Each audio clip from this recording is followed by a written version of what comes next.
Hello नमस्कार दोस्तों, जी के डायरी में आपका स्वागत है। मैं रचित कुमार आज आपके बीच संसद से संबंधित जितने भी सारे प्रश्न बनेंगे उसका डिस्कस करेंगे।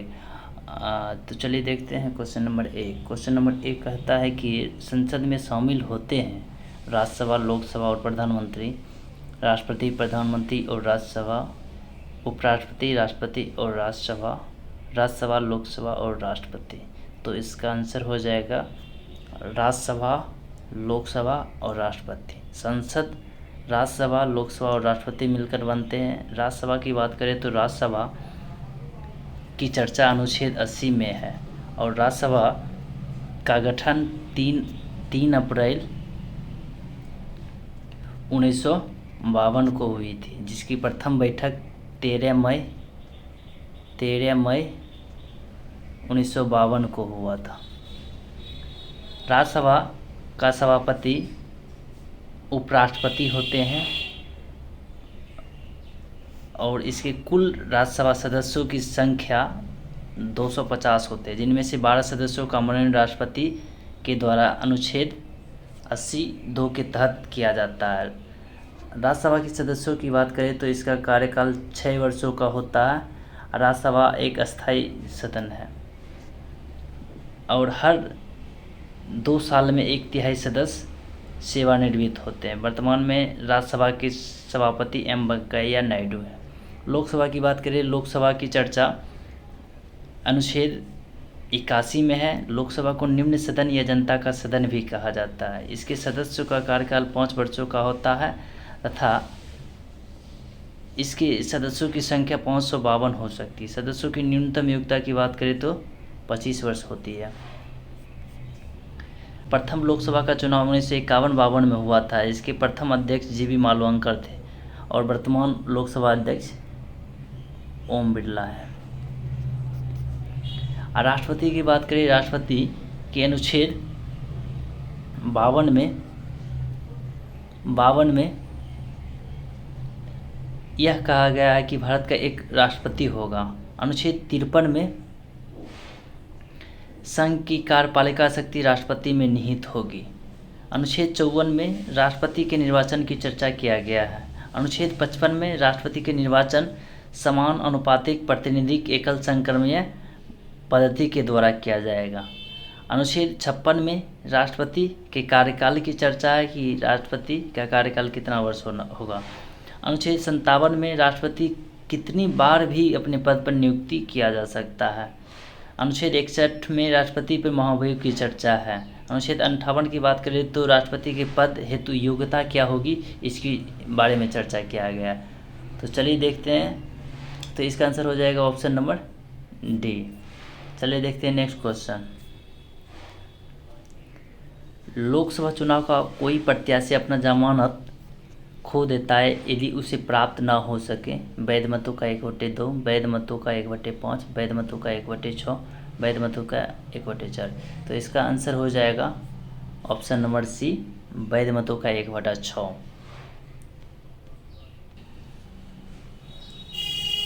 लोक प्रतिनिधि अधिनियम 1951 की धारा 34(1)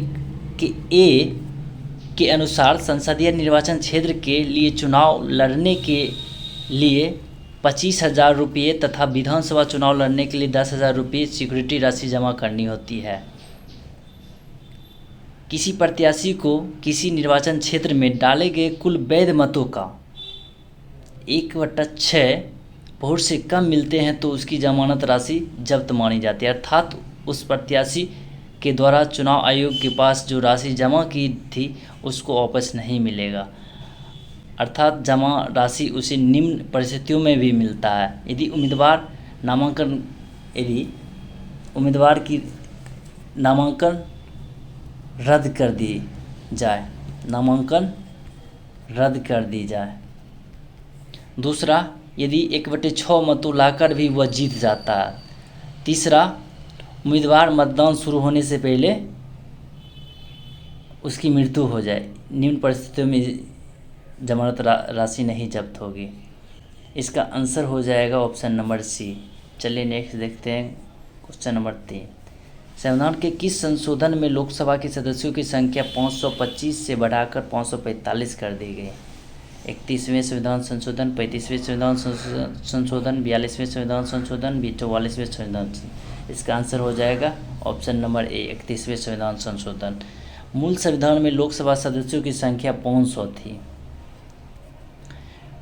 और लेकिन 31वां संविधान संशोधन के द्वारा लोकसभा के सदस्यों की अधिकतम 545 निर्धारित की गई। वर्तमान में गोवा दमन दीव पुनर्गठन अधिनियम 1987 के द्वारा यह निर्धारित किया गया है कि लोकसभा की अधिकतम संख्या 552 हो सकती है। तो इसका आंसर हो जाएगा ऑप्शन नंबर ए। 35वां संविधान संशोधन के द्वारा सिक्किम को सह राज्य का दर्जा दिया गया। 42वां संविधान संशोधन को मिनी संविधान भी कहा जाता है। इसके द्वारा समाजवादी, धर्मनिरपेक्ष और अखंडता शब्द जोड़ा गया। 44वें संविधान के द्वारा संपत्ति के अधिकार को हटाया गया। चलिए नेक्स्ट देखते हैं क्वेश्चन नंबर 4। लोकसभा में केंद्र शासित क्षेत्रों का सर्वाधिक प्रतिनिधित्व कितना हो सकता है? 15, 20, 25, उपरोक्त में से कोई नहीं। तो इसका आंसर हो जाएगा इसका ऑप्शन नंबर बी, 20। भारतीय संविधान के अनुच्छेद 81 में लोकसभा की संरचना का प्रावधान किया गया। लोकसभा के सदस्यों की अधिकतम संख्या 552 हो सकती है। इनमें से 530 सदस्यों को राज्यों से तथा 20 संघ शासित प्रदेशों से निर्वाचित होना निर्धारित किया गया। तो इसका आंसर हो जाएगा ऑप्शन नंबर बी। चलिए देखते हैं क्वेश्चन नंबर 5। लोकसभा में अनुसूचित जाति के लिए आरक्षित स्थानों की संख्या कितनी है? 69, 59, 47, 84। अनुसूचित जाति की बात कर रहा है। अनुसूचित जाति की संख्या 84 निश्चित की गई है। लोकसभा में संविधान के अनुच्छेद 330 के तहत अनुसूचित जातियों और जनजातियों के लिए आरक्षण का प्रावधान है। वर्तमान लोकसभा में कुल 84 सीट अनुसूचित जाति के लिए है तथा अनुसूचित जनजाति के लिए 47 सीटें आरक्षित है, यानी कुल मिलाकर 131 सीटें कुल आरक्षित है। इसका आंसर हो जाएगा ऑप्शन नंबर डी। चलिए देखते हैं नेक्स्ट क्वेश्चन नंबर 6। लोकसभा का कोरम कुल सदस्यों का कितना होता है? 1/3, 1/10, 1/6, 1/8। इसका आंसर हो जाएगा ऑप्शन नंबर बी, 1/10। अनुच्छेद 103 के अनुसार लोकसभा या राज्यसभा में कोरम कुल सदस्यों का 1/10 होता है। चलिए नेक्स्ट देखते हैं क्वेश्चन नंबर 7। लोकसभा में बिहार को आवंटित स्थानों निम्न में से किन राज्यों के आवंटित स्थानों का योग है? गुजरात, असम, मध्य प्रदेश, छत्तीसगढ़, तमिलनाडु, सिक्किम, गुजरात तथा झारखंड। इनमें से सभी। तो इसका आंसर हो जाएगा गुजरात में लोकसभा की संख्या 26 है, असम में 14, यानी टोटल मिलाकर हो गया 40। मध्य प्रदेश में 29, छत्तीसगढ़ में 11, यानी टोटल मिलाकर हो गया 40। तमिलनाडु में हो गया 39 प्लस सिक्किम में हो गया 40। गुजरात में 26 प्लस झारखंड में 14, यानी इसका मतलब इसका आंसर हो जाएगा इनमें से सभी, ऑप्शन नंबर ए। चलिए नेक्स्ट देखते हैं क्वेश्चन नंबर 8।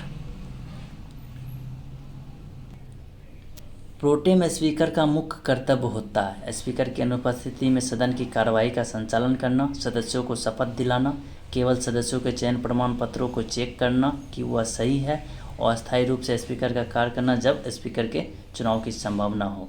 देखिए क्वेश्चन थोड़ा सा डिफिकल्ट है। इसमें कह रहा मुख्य कर्तव्य की बात करें तो उसका मुख्य कर्तव्य सदस्यों को शपथ दिलाना होता है। नवनिर्वाचित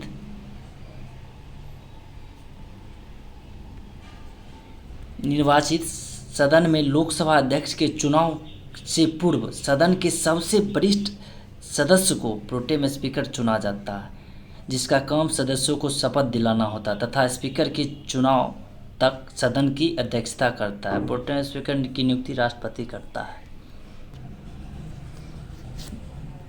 चलिए नेक्स्ट देखते हैं क्वेश्चन नंबर 9। निम्नलिखित में किस मामले में राज्यसभा को लोकसभा से अधिक शक्ति प्राप्त है? ऑप्शन ए नई अखिल भारतीय सेवाओं का सृजन, ऑप्शन बी भारत के उपराष्ट्रपति का निर्वाचन, किसी राज्य की विधान परिषद की समाप्ति, ऑप्शन डी अपनी उपसभापति को अपदस्थ करना।